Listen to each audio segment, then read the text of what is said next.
अस्सलामु अलैकुम वरहमतुल्लाहि वबरकातुहू।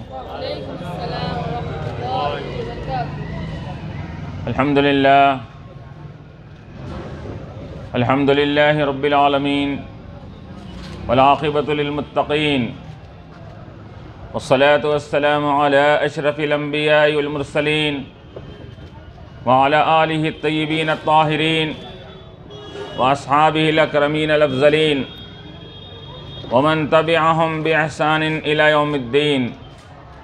अम्मा बाद फ़क़द क़ाल अल्लाहु तबारक व तआला फ़िल क़ुरआनिल मजीद वल फ़ुरक़ानिल हमीद।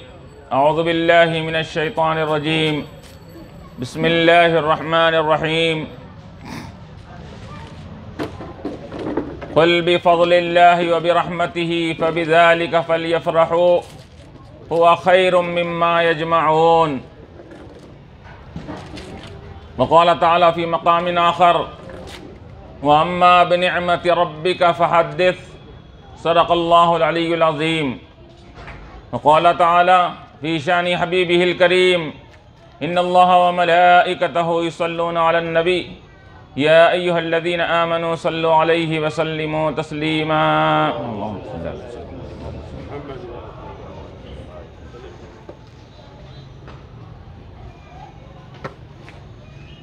वो जो न थे तो कुछ न था, वो जो न थे तो कुछ न था, वो जो न हो तो कुछ न हो। जान है वो जहान की, जान है तो जहान है। वो हर आलम की रहमत है, किसी आलम में रह जाते। वो हर आलम की रहमत है, किसी आलम में रह जाते। ये उनकी मेहरबानी है, ये आलम पसंद आया। ये उनकी मेहरबानी है, ये आलम पसंद आया। मोमिनों के दिल पर है फरहत नमूद, मोमिनों के दिल पर है फरहत नमूद। खुदसियाँ पढ़ते हैं अलहम्द दुरूद। जो मुसलमान आपका है उम्मती, उस पे वाजिब है विलादत की खुशी। जो मुसलमान आपका है उम्मती, उस पर वाजिब है विलादत की खुशी। मैं ये नहीं कहता, इस पर कुरान शाहिद है। अल्लाह ताला फरमा रहा है कुल बिफ़ज़लिल्लाहि व बिरहमतिही फ़बिज़ालिका फ़ल्यफ़रहू। ऐ हबीब सल्लल्लाहु अलैहि वसल्लम आप फरमा दीजिए, अल्लाह के फ़ज़ल पर और उसकी रहमत पर लोगों को चाहिए कि खुशी का इजहार करें। और ये खुशी का इजहार करना, उनकी वो दौलत और माल जमा करके रखते हैं, वो माल और दौलत से बेहतर है कि हमारे हबीब अलैहिस्सलाम की आमद पर खुशी का इजहार करें। तो यहाँ अल्लाह तबारक व तआला ने खुशी का इजहार का हुक्म दिया फ़ज़ल और रहमत के मिलने पर। फ़ज़ल के मिलने पर, रहमत के मिलने पर।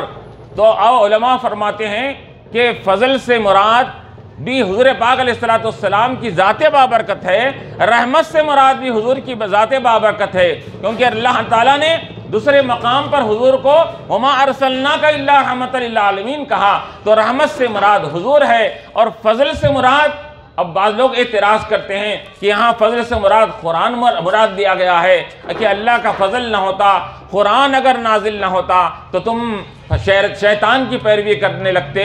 तो इससे मुराद, फ़ज़ल से मुराद कुरान करीम है। तो उलमा फरमाते हैं कि जहाँ कुरान करीम को फ़ज़ल कहा जा सकता है, तो वहीं पर अल्लाह के नबी अलैहिस्सलाम को बदर्ज औला फ़ज़ल कहा जा सकता है। क्यों? इस वजह से कि वलौला फ़ज़लुल्लाहि अलैकुम व रहमतुहु जो कुरान में आया है, अगर अल्लाह का फ़ज़ल ना होता तो तुम लोग शैतान की पैरवी में पड़ जाते और गुमराह हो जाते। तो इसका मतलब यह निकला कि हुज़ूर अलैहिस्सलाम की तशरीफ़ आवर अगर ना होती तो तुम शैतान और तुम ये शैतान की पैरवी में लग जाते, गुमराही का शिकार बन जाते। तो हुज़ूर अलैहिस्सलाम की तशरीफ़ आवारी अल्लाह का फ़ज़ल बनकर दुनिया में आई कि इंसानों को शैतान की पैरवी और गुमराही से बचाकर हिदायत की तरफ ले आने वाली है आपकी। तो यहाँ पर फ़ज़ल से मुराद अल्लाह के नबी अलैहिस्सलाम की ज़ात बाबरकत है। इसकी बात का, इसका एतराफ़ हमारे उलमा अहले सुन्नत के साथ साथ अकाबिर देवबंद और अशरफ अली थानवी जो देवबंद के बड़े माने जाते हैं, उन्होंने भी मिलादुन नबी, किताब मिलादुन नबी में उन्होंने कहा कि फ़ज़ल से मुराद भी यहाँ पर अल्लाह के रसूल अलैहिस्सलाम की ज़ात बाबरकत है। तो मालूम क्या हुआ, फजल और रहमत पर खुशी का इजहार करना चाहिए। तो फजल भी हुजूर है, रहमत भी हुजूर है, तो मतलब क्या निकला कि हमारे हबीब अलैहिस्सलाम की आमद पर खुशियों का इजहार करना चाहिए। तो यहाँ अब उलमा फरमाते हैं कि फल यफरहू का लफ्ज़ बोला गया, फरीहा यफरहू के माने आते हैं इंसान इंतहाई खुशी का इजहार करना, ऐसे खुशी का इजहार करना कि इंसान उस पर फ़ख्र करने लगे, वो खुशी के इजहार पर लोगों पर इतराने लगे। तो ऐसी खुशी को मनाने का इस्लाम ने दूसरे मकामात पर ये अल्लाह ताला ने इससे मना फरमा दिया। इन्नल्लाह ला युहिब्बुल फरीहीन, अल्लाह ताला ये फराहत और ऐसी खुशी जो लोगों के सामने अपना फ़ख्र ज़ाहिर करने के लिए होती है और अपने मुबाहात के लिए होती है, अपनी बड़ाई के लिए अगर खुशी का इजहार कर रहे हैं तो ऐसी खुशी इस्लाम में जायज़ नहीं है। अल्लाह ने फरमाया कि अल्लाह ताला ऐसी खुशी करने वालों को पसंद नहीं फरमाता। और दूसरे मकाम पर क्या फरमाया, वला तफरहू बिमा आताकुम, ऐ लोगो तुम जो अल्लाह की नेमतें तुमको मिली है उस पर तुम मसरत का इजहार तो कर सकते हो, खुशी का इजहार तो कर सकते हो, लेकिन ऐसी फरहत का इजहार करना जिस फरहत के अंदर तुम्हारे अंदर ये फख्र जाहिर होने लगे, लोगों पर अब इतराना जाहिर होने लगे, लोगों पर अपनी बड़ाई अगर ये चाहने के लिए अगर खुशी का इजहार कर रहे हो तो वला तफरहू, तुम ऐसी खुशी का इजहार मत करो। अल्लाह ताला ने फराह और ऐसी खुशी के इजहार को दूसरी नेमतों के मिलने पर अल्लाह ताला ने रोक दिया, लेकिन यहां इजाजत दी जा रही है, ऐ लोगों हमारे हबीब अलैहिस्सलाम की आमद पर तुम ये ऐसी खुशी का इजहार करो कि तुम उस पर फख्र भी महसूस करने लगो, लोगों पर अपनी बड़ाई भी महसूस करने लगो, और ये उस पर इतराते हुए, इस खुशी का ऊपर इतराते हुए खुशी का इजहार करना तुम्हारे लिए जायज़ है। क्यों? क्योंकि हमारे हबीब अलैहिस्सलाम की वो नेमत है कि जो तमाम नेमतों पर ये नेमत भारी है, इस खुशी पर तुम ऐसे खुशी का इजहार कर सकते हो कि तुम उस पर फख्र तुम उस पर जाहिर कर रहे हो, तुम लोगों के सामने अपने मुबाहात को जाहिर कर रहे हो। यानी मतलब यह हुआ कि किसी भी खुशी पर यह फ़ख्र करना जायज़ नहीं है, लेकिन नबी की आमद की खुशी पर फ़ख्र करना भी जायज़ है। नबी क्यों? क्योंकि नबी अलैहिस्सलाम की आमद की वो खुशी है कि आप सीना तान कर बोल सकते हैं कि आज मेरे आका अलैहिस्सलाम की आमद है, मैं खुशी का इजहार कर रहा हूं, क्योंकि मेरे आका जैसे है वैसे आका किसी को मिले नहीं है, और मैं ऐसी खुशी का इजहार करना मेरे लिए जायज़ है। तो ये खुशी पर इतराना और खुशी पर फख्र करना ये किसी और खुशी के लिए जायज़ नहीं है, सिर्फ एक खुशी के लिए जायज़ रखा गया है, और वो खुशी है हुज़ूर पाक अलैहिस्सलाम की आमद और आपकी तशरीफ़ आवारी पर खुशी का इजहार करना। ऐसे खुशी का इजहार करो कि ताकि लोगों के सामने तुमको हुज़ूर अलैहिस्सलाम की वो नेमत उज़्मा लोगों के सामने ज़ाहिर हो सके। इसके अंदर तुम गैरों के सामने ये तुम सीना तान कर खुशी का इजहार कर सकते हो। बताओ हमारे आका की तरह तुम्हारे यहाँ कोई है? बताओ हमारे नबी की तरह कोई तुम्हारे पास ऐसा पाया जाता है? ऐसे खुशी का इजहार करने का अल्लाह ताला ने हुक्म दिया यहाँ पर। तो इन फल यफरहू कि तुम खुशी का इजहार करो, हुआ खैरुम मिम्मा यजमाऊन, ये खुशी का इजहार करना तुम्हारे लिए माल और दौलत से बेहतर है। तो चुनाचे ये माल और दौलत की जमा करने से बेहतर है। तो उलमा यहाँ फरमाते हैं कि बड़े बड़े अकाबिर ये अगर हवाले अगर हमें देने अगर बैठ जाऊं तो 20 हवाले ऐसे हैं, तो अकाबिर उम्मत, हमारे उम्मत के अकाबिर ने, बल्कि हमारे ही अकाबिर उम्मत नहीं बल्कि अहले सुन्नत जमात के अलावा दूसरे उलमा और दूसरे मकतबे फ़िक्र के मानने वालों ने भी हुज़ूर पाक अलैहिस्सलाम की मिलाद की खुशी पर और खुशी का इजहार करने का उन्होंने उसको जायज़ नहीं बल्कि मुस्तहसन करार दिया है। चुनाचे अब इमाम जलालुद्दीन सुयूती रहमतुल्लाह अलैह फरमाते हैं कि जिस महल्ले में, जिस घर में अल्लाह के रसूल अलैहिस्सलाम का मीलाद का एहतमाम किया जाता है, हुजूर की मीलाद की महफिल मुकर्रर की जाती है, वहाँ हुजूर के मीलाद के तज़किरे किए जाते हैं, तो अल्लाह तबारक व तआला के फरिश्ते उस महल्ले, उस घर पर अतराफ से उसको घेर लेते हैं उसके अंदर। और इमाम शाफ़ई रहमतुल्लाह अलैह, इमाम शाफ़ई कौन? इमाम शाफ़ई कि जिनकी आज कई कसरत से कई उम्मत उनकी पैरवी कर रही है, तकलीद कर रही है। इमाम शाफई रहमतुल्लाह अलैह फरमाते हैं, जो मिलाद रसूल अलैहिस्सलाम पर लोगों को जमा करता है और जमा करके मिलाद की महफिल मुकर्रर करता है, खाने का एहतमाम करता है, खाना खिलाता है और खुशियों का इजहार करता है, तो अल्लाह से उम्मीद है कि अल्लाह तबारक व तआला कल उसको नबिय्यीन, सिद्दीकीन, शुहदा के साथ उठाएगा कल क़यामत के दिन। इमाम शाफई फरमा रहे हैं, अंबिया के साथ उसका शुमार होगा, सिद्दीकीन के साथ शुमार होगा, शुहदा और सालिहीन के साथ उसका शुमार होगा, जो नबी की महफिलों को मुकर्रर करता है। इसी तरह और इमाम बुखारी आप लोग कहते हैं, इमाम बुखारी के शरह करने वाले, उसके एक्सप्लेन करने वाले ये बड़े बड़े अकाबिर उम्मत है, इन्हीं से हमको दीन मिला है। इब्ने हजर अस्क़लानी रहमतुल्लाह अलैह हो या क़स्तिलानी रहमतुल्लाह अलैह हो या और दूसरे मुशारिईन हदीस है, इन सब के ये किताबों में हवाले मौजूद है। इब्ने हजर अस्क़लानी रहमतुल्लाह अलैह फरमाते हैं, कायनात में अगर सबसे बड़ी नेमत अगर है तो वह नेमत हुज़ूर पाक अलैहिस्सलाम की ज़ात बाबरकत है। इब्ने हजर अस्क़लानी बुखारी की शरह करने वाले, जिनकी शरह पर आज पूरी उम्मत का दारोमदार है, सब उनकी शरह पढ़कर किताब बुखारी को समझते हैं, लोगों को समझाते हैं। बड़े बड़े अकाबिर मुहद्दिसीन, हमारे शेखुल हदीस हो, उससे पहले के शेखुल हदीस हो, जब शेख हदीस का दर्स देते हैं तो हवाले के तौर पर इब्ने हजर अस्क़लानी को जिक्र करते हैं कि उन्होंने अपनी किताब में यह बात लिखी है, तो उनकी बात ऑथेंटिक हो जाती है, उनकी बात मुसल्लम हो जाती है उसके अंदर। क़स्तिलानी को जिक्र करते हैं तो उनकी बात ऑथेंटिक हो जाती है। तो इब्ने हजर ने कहा कि सब नेमतों में सबसे बड़ी नेमत हुज़ूर पाक अलैहिस्सलाम की ज़ात बाबरकत की है। और इमाम क़स्तिलानी रहमतुल्लाह अलैह फरमाते हैं कि जो कोई हुज़ूर पाक अलैहिस्सलाम की मीलाद का ये जश्न मनाता है और तो अल्लाह तो दुआ देते हुए फरमाते हैं कि जो एहतमाम करता है वो बड़ा अच्छा काम कर रहा है, और दुआ देते हुए फरमाते हैं अल्लाह ताला रहम करे उस बंदे पर जो हुज़ूर के मीलाद की रातों को ईद की तरह मनाता है। हुज़ूर अलैहिस्सलाम की मीलाद की रातों को ईद की तरह मनाता है।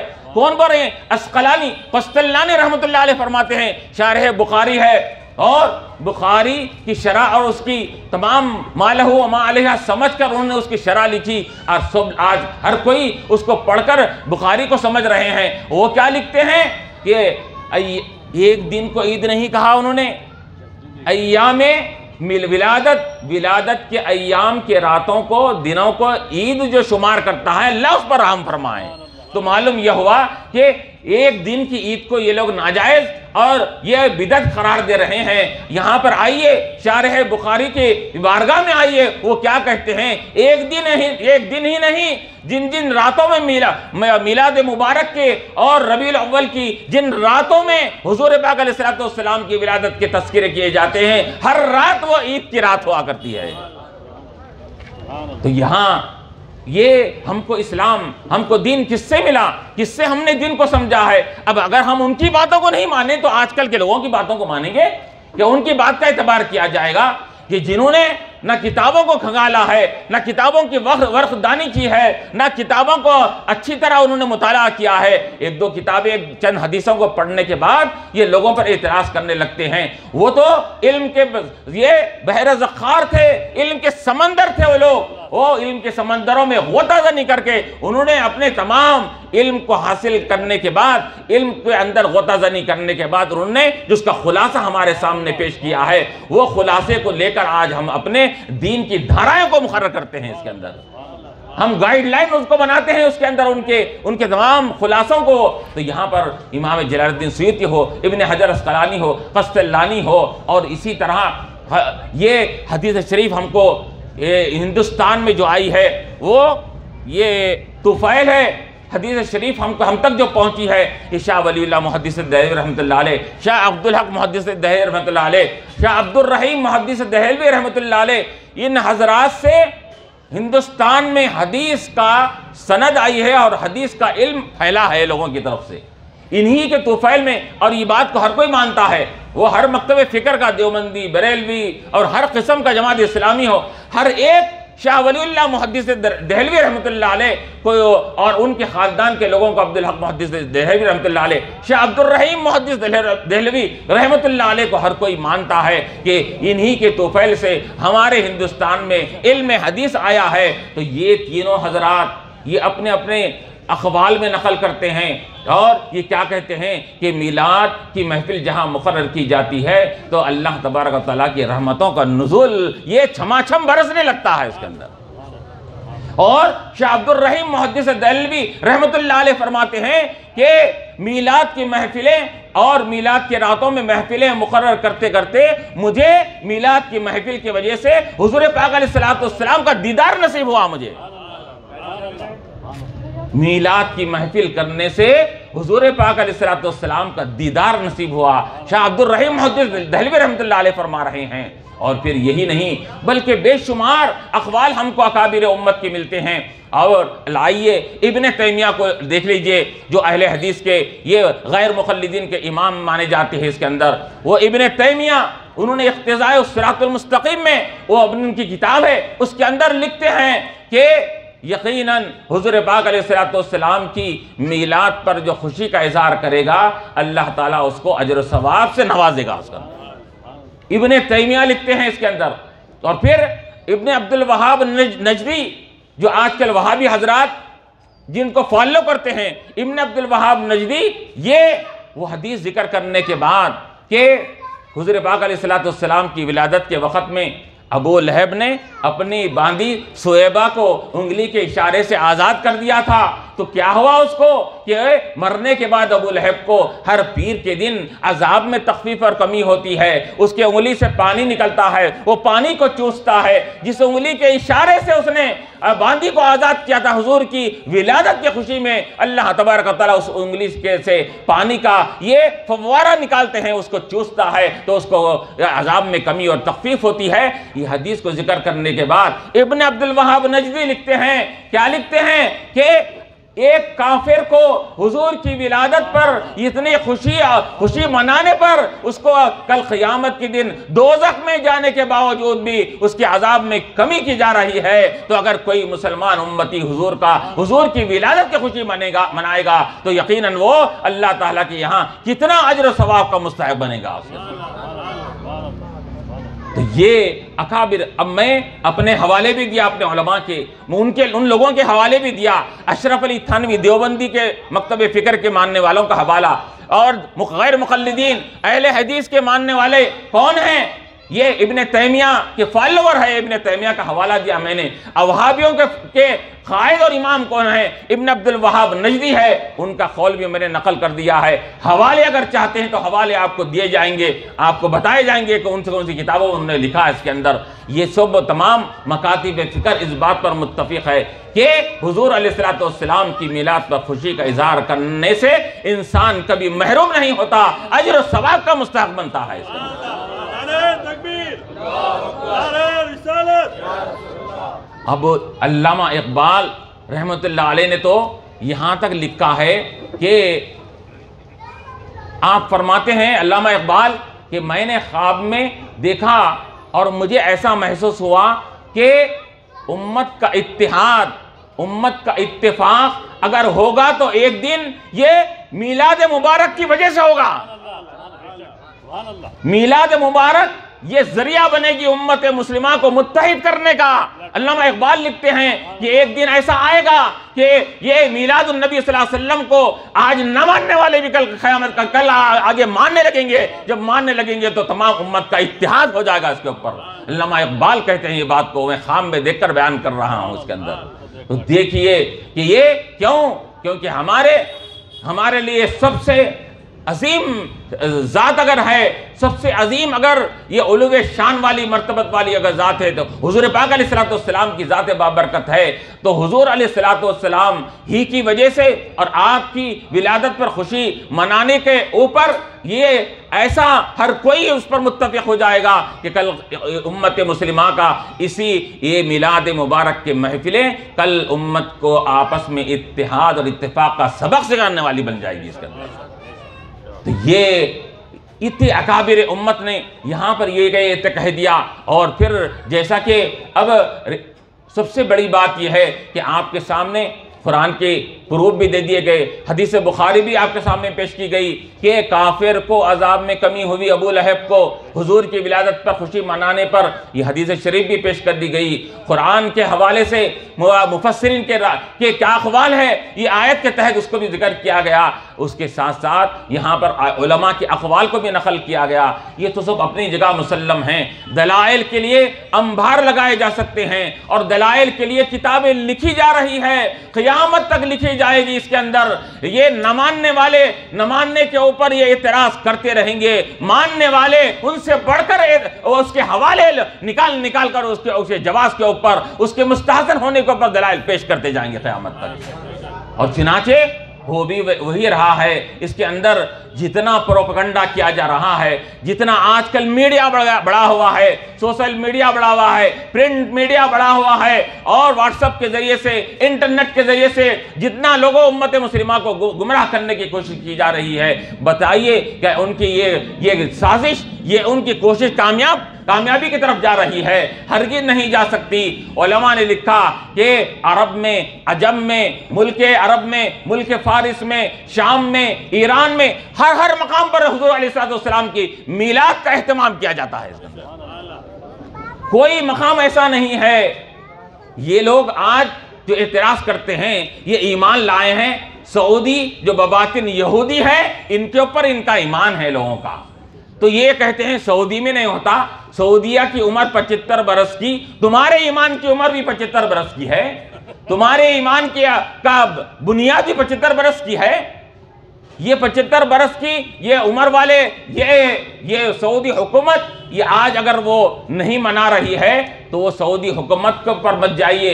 आप मिस्र को जाइए, शाम को जाइए, ईरान को जाइए, तुर्की को जाइए, आप फ़लस्तीन को जाइए। कई एक मिसालें आपके सामने आएंगी। आप सोशल मीडिया, आप प्रिंट मीडिया पर आप देख रहे हैं, व्हाट्सएप के जरिए से आया, तुर्की में ऐसा एहतमाम से मनाया गया, फ़लस्तीन में एहतमाम से मनाया गया, शाम में एहतमाम से मनाया जा रहा है। अरब हजरात ठहर कर हुजूर पाक अलैहिस्सलाम की मीलाद का जश्न मना रहे हैं और या रसूलुल्लाह के नारे लगा रहे हैं।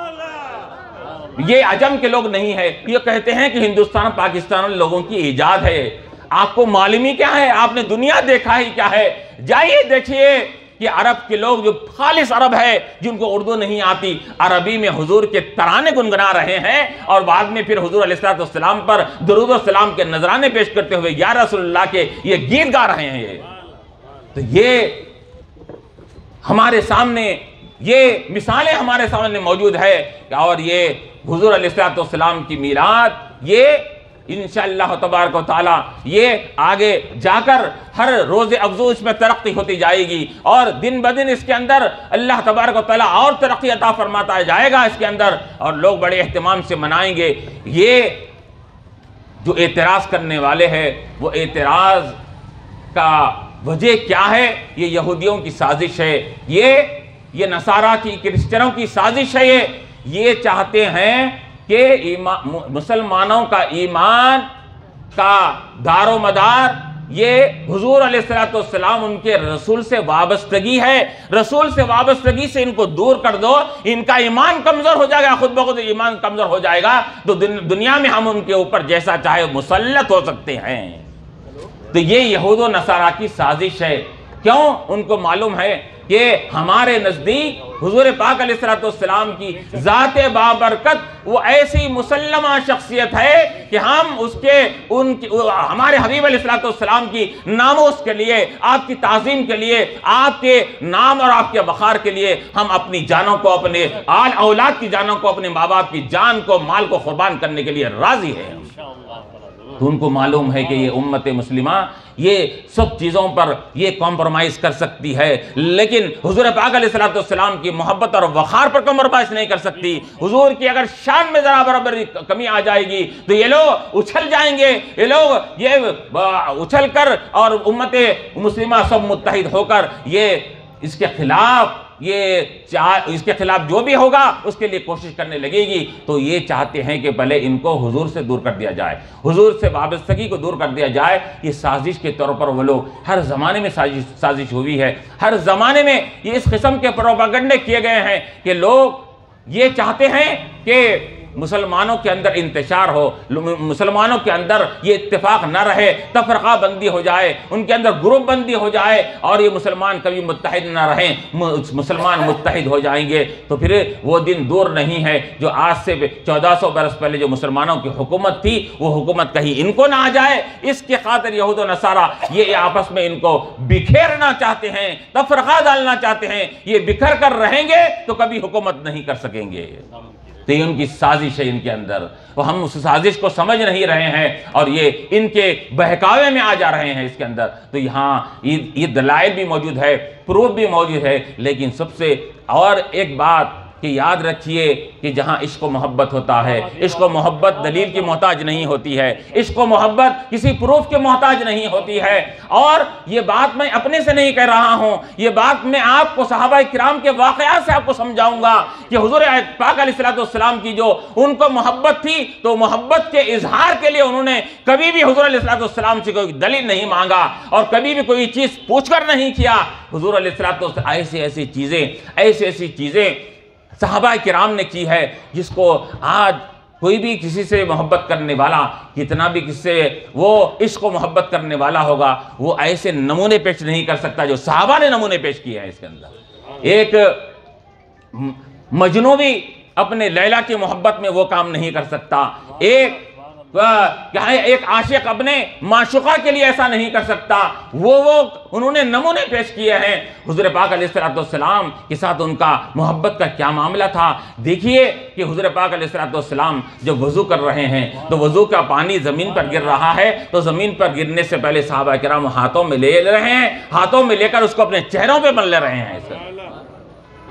और अगर किसी को पानी नहीं मिलता तो बाजू वाले के हाथ को पानी लगा हुआ लेकर वो अपने चेहरों पर मल लिया करता था उसके अंदर। अरे ये तो पानी की बात है, ठीक है आप यहां तक कम्प्रोमाइज करेंगे, लेकिन हुज़ूर पाक अलैहिस्सलाम मुँह मुबारक से अगर आप थूकते तो थूक को जमीन पर गिरने नहीं देते सहाबा किराम, थूक को भी अपने हाथों में लेके उसको अपने चेहरों पर जिस्म पर मल लिया करते थे इसके अंदर। और ये रिवायत को आप कोई इनकार नहीं कर सकता, मानने वाला ना मानने वाला, बुखारी की रिवायत, मुस्लिम की रिवायत है ये किसी का कोई इनकार भी नहीं कर सकता इसके अंदर। यही नहीं बल्कि हुज़ूर पाक अलैहिस्सलाम नाक मुबारक से, बीने मुबारक से, अंदर से ये आप लतीफ़ ये रुतूबात को निकाल रहे हैं। अब हम रेट तो नहीं बोल सकते, रेट तो हमारा होता है। हुज़ूर पाक अलैहिस्सलाम से नाक से निकलने वाला पाकीज़ा बरकतों वाला वो मादा जो होता था और रुतूबत जो तरी होती थी, नाक से निकलने वाली बरकतों वाली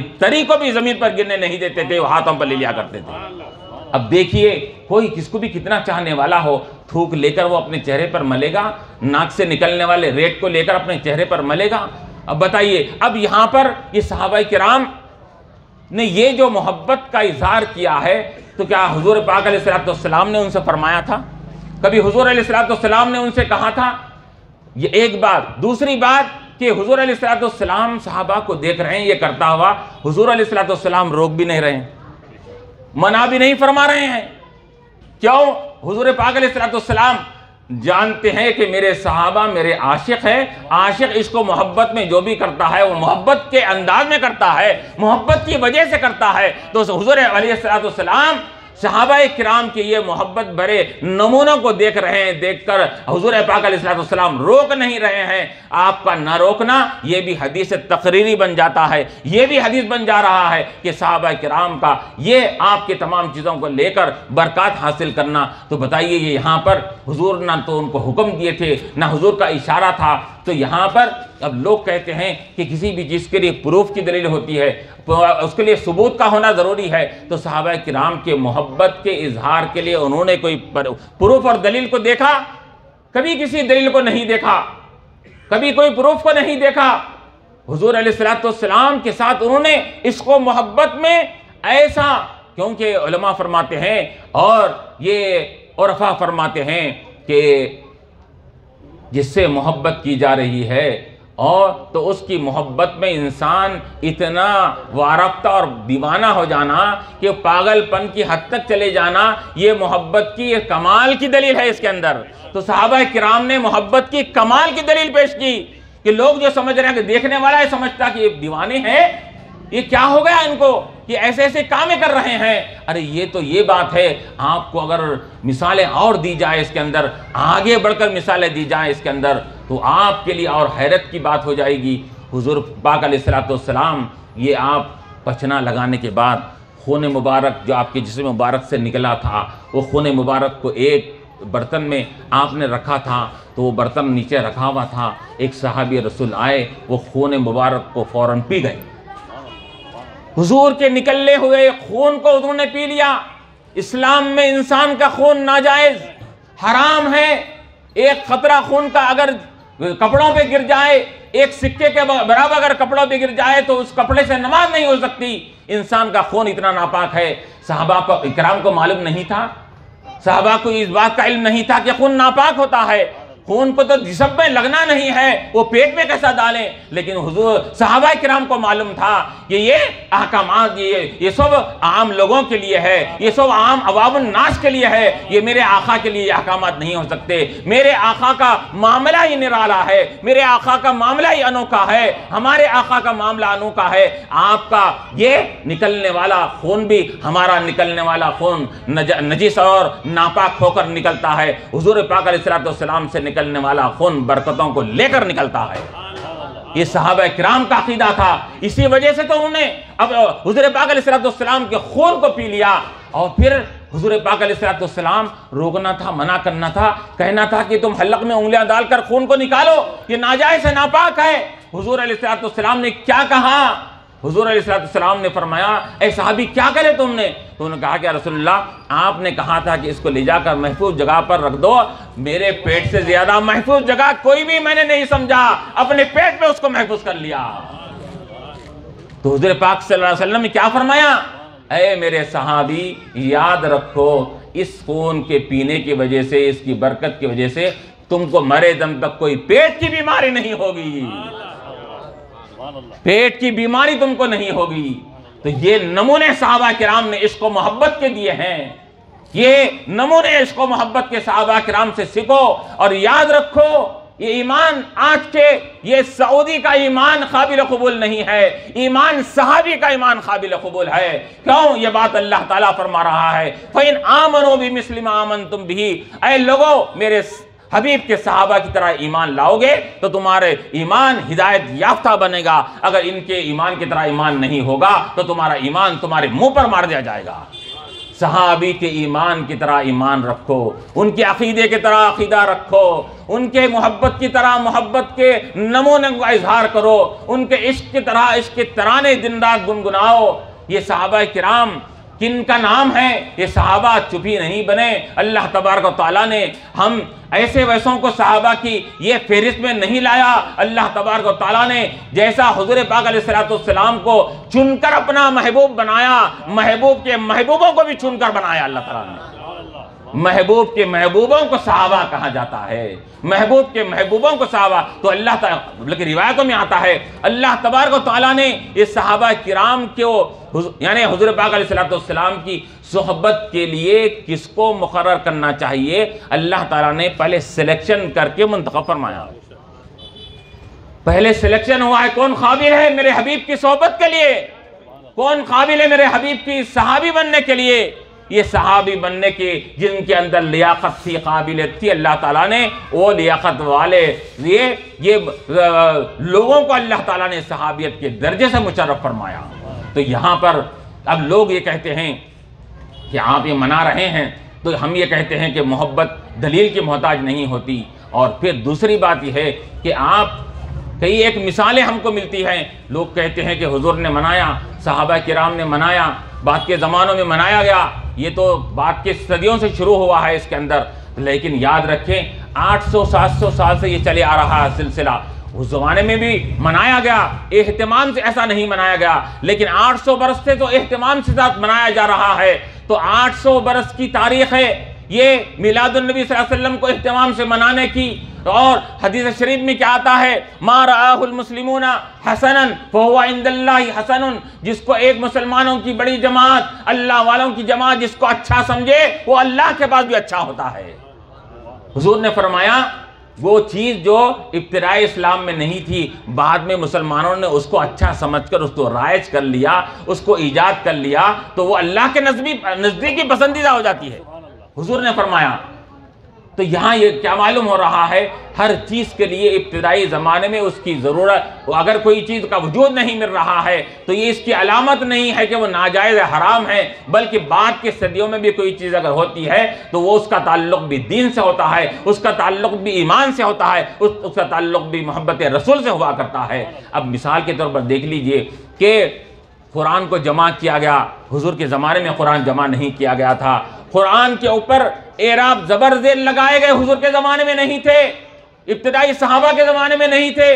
कुरान पर एराब ज़बर ज़ेर ये लगाना हुजूर के ज़माने में था ना, इब्तिदाई सहाबा के ज़माने में था। बाद के ज़माने में हज्जाज इब्न यूसुफ के ज़माने में ये एराब ज़बर ज़ेर लगाए गए। अब बताइए, आप ये कहते हैं कि आप मिसालें देते हैं, हम मिसालें देते हैं कि देखो हुजूर के ज़माने में मोटर नहीं थी, प्लेन नहीं था, ट्रेन नहीं थी, कारें नहीं थे, फलान नहीं थे। तो अरे ये दुनियावी मिसालें हैं, ये दुनियावी मिसालें मिलाकर आप दीन को फिट कर रहे हैं। आप ठीक है, आपको दुनियावी मिसालें आपको फिट नहीं हो रही, तो आपको जो फिट होती तो वो आपके सामने ला के फिट करेंगे, लेकिन चूंकि आपको कोई भी चीज़ फिट नहीं होती, क्योंकि आपकी फिटिंग ही अधूरी है, आपकी फिटिंग ही अधूरी है। हम लाख मिसालों का, लाख दलाइल का अंबार लाकर आपके सामने रख डालें और आपको वो हदीस लाकर फिट भी करें तो आपको फिट नहीं हो सकती, क्योंकि आपके अंदर स्क्रू पूरे पुर्जे पूरे ढीले हो चुके हैं और आपकी लूज फिटिंग हो चुकी है इसके अंदर। तो यहाँ पर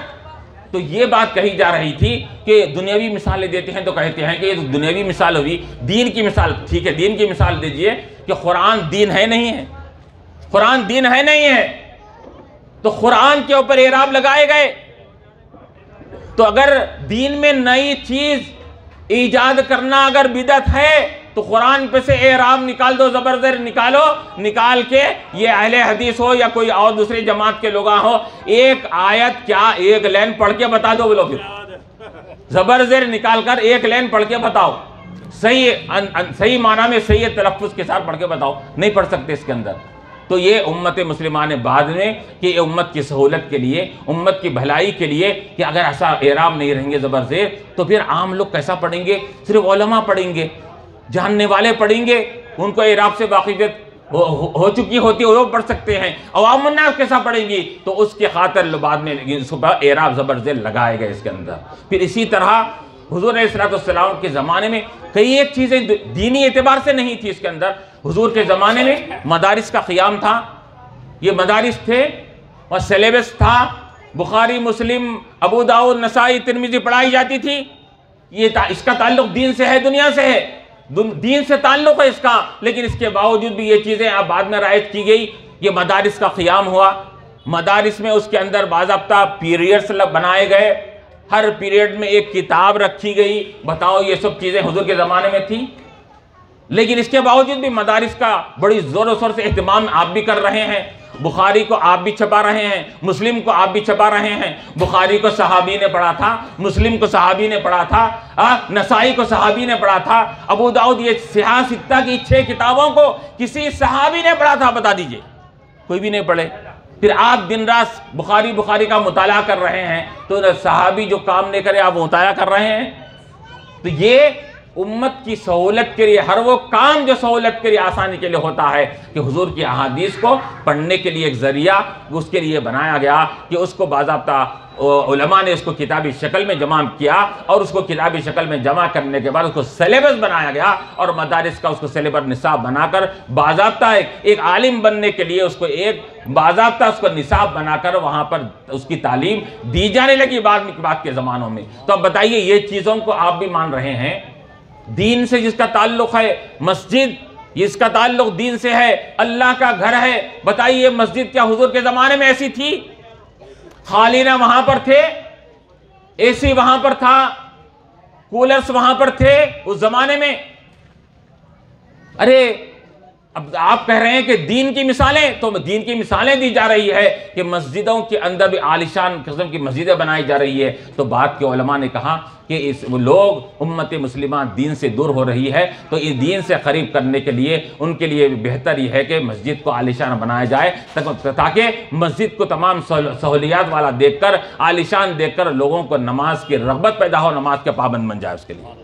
तो बाद के उलमा ने उसको इजाज़त दिया, तो फिर बाद में उसको रंग और रोगन से भी मुज़य्यन किया जाने लगा, उसको नक्शो निगार से भी मुज़य्यन किया जाने लगा। हालांकि नक्शो निगार करना ये इब्तिदा में सही नहीं था, जायज़ नहीं था, लेकिन बाद के उलमा ने इसको जायज़ करार दिया कि मस्जिद को अगर ज़्यादा बारौनक बनाई जाएगी और उसको रौनकदार बनाया जाएगा और उसको नक्शा और बेहतरीन नक्शे के साथ उसको अच्छी शक्ल में बनाया जाएगा, तो ये लोगों की इबादत के लिए रग़बत का ज़रिया बनेगा। तो ये चीज़ें बाद में बनाई गई। इसी तरह ये अज़ान सानी, जुमा के दिन जो अज़ान दी जाती है, अज़ान का ताल्लुक़ दीन से है नहीं है, अज़ान का ताल्लुक़ दीन से है, शायर इस्लाम में से है। हुज़ूर अलैहिस्सलाम के ज़माने में जुमा के दिन सिर्फ एक अज़ान होती थी, एक ही अज़ान होती थी। खुतबे मिंबर के सामने खुतबा देने के लिए जब खतीब आता तो एक अज़ान होती है, ख़त्म। उसके बाद तो हज़रत उस्मान रज़ियल्लाहु अन्हु के ज़माने में, इब्तदाई 3 ज़माने गुजरने के बाद हज़रत उस्मान रज़ियल्लाहु अन्हु के ज़माने में और एक अज़ान का इजाफा किया गया, 2 अज़ान हुई इसके अंदर। अब देखिए, अज़ान में इजाफा किया गया और इस अज़ान में इजाफा किया गया, तो इस इजाफा किया जाने वाला अमल जो आपके पास हर दिन में इजाफा किया जाने वाला अमल बिदअत है, आप इस पर भी अमल पैरा हैं। आज आप भी अपने मसाजिद में जुमा के दिन 2 अज़ान देते हैं इसके अंदर। यहाँ पर आप ये दिन में जो इजाफा किया गया है वो दीन की चीज़ों को आप इख्तियार कर रहे हैं। कुरान पर ज़बर ज़ेल लगाए गए, आप उसको पढ़ रहे हैं। कुरान के पारे बनाए गए, बाद में बनाए गए, उसको भी आप पढ़ रहे हैं। कुरान के रुकुआत बाद में मुकर्रर किए गए, उसको भी आप पढ़ रहे हैं। अज़ान सानी बाद में दी गई, उसको भी आप इख्तियार कर रहे हैं। मदारिस का क़ियाम है, ये तमाम चीज़ें आप इख्तियार कर रहे हैं। तो मालूम यह हुआ कि हर नया काम ये गलत नहीं होता, बल्कि वो काम जो दीन से ताल्लुक़ रखने वाला है, दीन की ताईद और दीन की हिमायत करने वाला है और जिससे दीन का फ़ायदा होता है, वो बाद में नया काम भी अगर हो जाए तो वो नया काम भी अल्लाह उसके रसूल के पास पसंदीदा और मुस्तहसन बन जाता है। और वो बिदअत नहीं बल्कि बिदअत हसना बन जाती है। वो बिदअत सय्या एक होती है, बिदअत हसना एक होती है। तो बिदअत सय्या किसे कहते हैं? उलमा फरमाते हैं बिदअत सय्या वो होती है कि जिसका ताल्लुक़ दीन से ना हो, दीन का कोई फ़ायदा ना हो, मुसलमानों का कोई फ़ायदा ना हो, तो वो बिदअत सय्या गलत बिदअत है। और बिदअत हसना किसे कहते हैं? वो बिदअत जिससे मुसलमानों का फ़ायदा होता है, मुसलमानों के लिए आसानी होती है, वो बिदअत हसना है और उसका करने वाले को अल्लाह ताला के अजर मिलेगा। मुस्लिम शरीफ की रिवायत सुनाते हुए बात को ख़त्म करता हूँ। अल्लाह के अब आप ये जो लोग कहते हैं हर नई बात गुमराही है, हर नई चीज़ गुमराही है, हुज़ूर पाक अलैहिस्सलाम फरमाते हैं, मुस्लिम शरीफ की रिवायत है, बुखारी मुस्लिम तो ऑथेंटिक किताब है, आप भी मान रहे हैं उस बात को। मुस्लिम शरीफ की रिवायत है, हुज़ूर अलैहिस्सलाम ने फरमाया, मन सन्ना फिल इस्लामी सुन्नतन हसनतन फलहु अजरुहा व अजरु मन अमिला बिहा। जो कोई इस्लाम में नया तरीक़ा ईजाद करे, अच्छा तरीक़ा ईजाद करेगा, तो उसको उस पर उसका अजर और सवाब भी मिलेगा। जितने लोग अमल कर रहे हैं उन सब का उसको अजर और सवाब मिलेगा उसके अंदर। तो ये मीलाद की महफिल, ये मीलाद की महफिलें ये बाद में ईजाद अगर वलो भी फर्ज की गई है, वरना अगर सहाबा किराम ने भी उनको मीलाद की महफिलें मुकर्रर करने की क्या ज़रूरत, हम ये कहते हैं उनका तो ओढ़ना बिछोना हुजूर का जिक्र था, हुजूर का नाम लेना, हुजूर के नाम के और मनाक़िब का बयान करना, फ़ज़ाइल का बयान करना, ये दिन रात उनका ओढ़ना बिछोना बना हुआ था। वो तो दिन रात हुजूर के तज़किरे किया करते थे। ये अब मीलाद मनाना साल में एक मरतबा, साल में एक महीना, ये मीलाद की महफिलें मुकर्रर करके हुजूर से क़ुर्बत और वाबस्तगी का हासिल करना, ये बाद वालों के लिए इसकी ज़रूरत पड़ी। इसके अंदर हुजूर का क़ुर्ब तो उनको पहले से हासिल था, हमको हुजूर से दूरी के लिए उलमा फरमाते हैं मीलाद की महफिलें, मीलाद के जलसे ये इंसान को, मुसलमान को हुजूर से करीब करते हैं, इसके अंदर हुजूर से करीब करते हैं। क्यों? मीलाद के जलसों से मोहब्बत रसूल बढ़ती है, अज़मत रसूल बढ़ती है। अज़मत रसूल जितनी बढ़ेगी, मोहब्बत रसूल जितनी बढ़ेगी, वो इंसान, वो मुसलमान हुज़ूर पाक अलैहिस्सलाम का मुक़र्रब बन जाएगा इसके अंदर। तो इसके खातर ये बाद के ज़मानों में ये इन चीज़ों को रायत किया गया और फिर इसके लिए हमारे सामने मिसालें भी मौजूद है। हुज़ूर पाक अलैहिस्सलातु वस्सलाम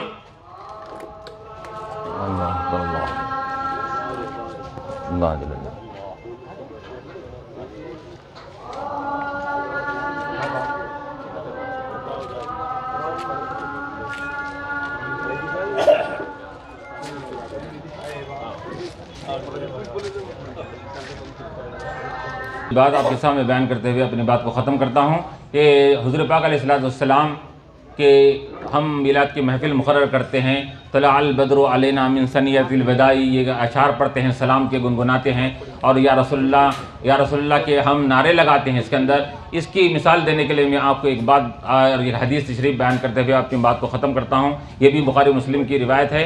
हुज़ूर पाक अलैहिस्सलातु वस्सलाम जब हिजरत करके मदीने मुनव्वरा को तशरीफ़ ला रहे थे तो वहाँ पर रोज़ाना हुज़ूर के आमद के इस्तकबाल के लिए वहाँ के तमाम मर्द और औरतें पूरे रास्ते में जमा हो जाती, दूर तक जाती है, हुज़ूर के इंतज़ार में रात होती तो वापस आ जाती है इसके अंदर। फिर इसी तरह 2-3 दिन का इंतजार के बाद हुज़ूर पाक अलैहिस्सलाम, अब यहाँ पर देखिए रिवायतों में आता है, हदीसों में आता है कि हुज़ूर के इस्तकबाल के लिए कहाँ से आ रहे हैं हुज़ूर? मक्का मुकर्रमा से मदीने को तशरीफ ला रहे हैं। तो रिवायतों में आता है कि रास्ते के दो अतराफ से लोग भर गए और ऊपर के हिस्सों में ख़वातीन की तादाद ऊपर के हिस्सों में भर गई, उमड़ कर सामने आ गई हुज़ूर के दीदार को करने के लिए, हुज़ूर को देखने के लिए। और फिर ये ही नहीं बल्कि छोटी बच्चियां और छोटे जो दोशीदा कंवारी लड़कियां थी, उन्होंने अपने हाथ में दफ बजाकर उन्होंने क्या गीत गुनगुनाया? तलअल बद्रु अलैना मिन सनियतिल वदाई वजब शुक्र अलैना मा दआ लिल्लाहि दाई। ये उन्होंने कहा कि तलअल बद्रु अलैना, 14वीं का चांद हम पर नमूदार हो गया, ये सोना चांद हम पर जब नमूदार हो गया, वो चांद जिसके चांद के हम बेहद मुश्ताक थे, इंतजार में थे, वो चांद हमारे सामने नमूदार हो गया। अब वजब शुक्र अलैना, अरे इस चांद के नमूदार होने पर हम पर अल्लाह का शुक्र वाजिब हो चुका है। ये बच्चियां गुनगुना रही थी, हुजूर तशरीफ ला रहे हैं, ये तलअल बद्रु के ये तराने गुनगुनाए जा रहे हैं। बल्कि यही नहीं, बल्कि रिवायत में आता जैसा है हुजूर करीब आने लगे तो बच्चियां ऊपर से तलअल बद्रु के तराने गुनगुना रही थी, नीचे से सहाबा इकराम वाह मोहम्मद या रसूल अल्लाह, वाह मोहम्मद या रसूल अल्लाह, वाह मोहम्मद या रसूल अल्लाह, या रसूल अल्लाह आप पर हमारे माँ बाप कुर्बान, या अल्लाह के रसूल, या रसूल अल्लाह के ये नारे लगा रहे थे। तो मालूम यह हुआ कि हुजूर पाक अलैहिस्सलाम की मीलाद की महफिलों में हम तलअल बद्रु अलैना जो पढ़ते हैं और ये यहाँ पर ये या रसूल अल्लाह के नारे लगाए जाते हैं, ये हम अल्लाह के रसूल अलैहिस्सलाम के सहाबा की सुन्नत को हम यहाँ पर अदा कर रहे हैं और उसकी सुन्नत को हम निभा रहे हैं। वाखिर दावाना अल्हम्दुलिल्लाह।